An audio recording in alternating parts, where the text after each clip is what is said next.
বাংলাদেশের সার্বভৌমত্ব, অস্তিত্ব, স্বাধীনতা এবং মর্যাদা রক্ষার প্রশ্নে সবাই ঐক্যবদ্ধ থাকার ঘোষণা দিয়েছেন এবং ঐক্যমত জানিয়েছেন। ভারতে যে বাংলাদেশ বিরোধী বিভিন্ন তৎপরতা চলছে, বাংলাদেশের উপ হাইকমিশনে হামলা, বাংলাদেশ বিরোধী প্রচারণা, বাংলাদেশের অভ্যন্তরীণ ব্যাপারে হস্তক্ষেপ, এসবের তীব্র নিন্দা জানানো হয়েছে এবং ভারতের এই সমস্ত পদক্ষেপের বিরুদ্ধে বর্তমান সরকারের যে আত্মমর্যাদাশীল এবং সাহসী ভূমিকা তার প্রশংসা করা হয়েছে এবং সরকারের সাথে সলিডারিটি প্রকাশ করা হয়েছে।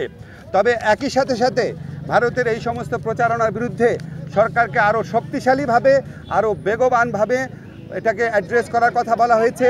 ভারত বাংলাদেশ বিরোধী যে বিভিন্ন প্রচারণা চালাচ্ছে, এই পরিস্থিতি মোকাবেলায় সকল সম্প্রদায়ের মানুষের ভূমিকার প্রশংসা করা হয়েছে এবং সাম্প্রদায়িক সম্প্রীতি যে কোনো উস্কানির মুখে অটুট রাখার প্রত্যয় ব্যক্ত করা হয়েছে। আমাদেরকে আর শক্তিহীন, দুর্বল, নতজানু ভাবার কোনো অবকাশ নাই।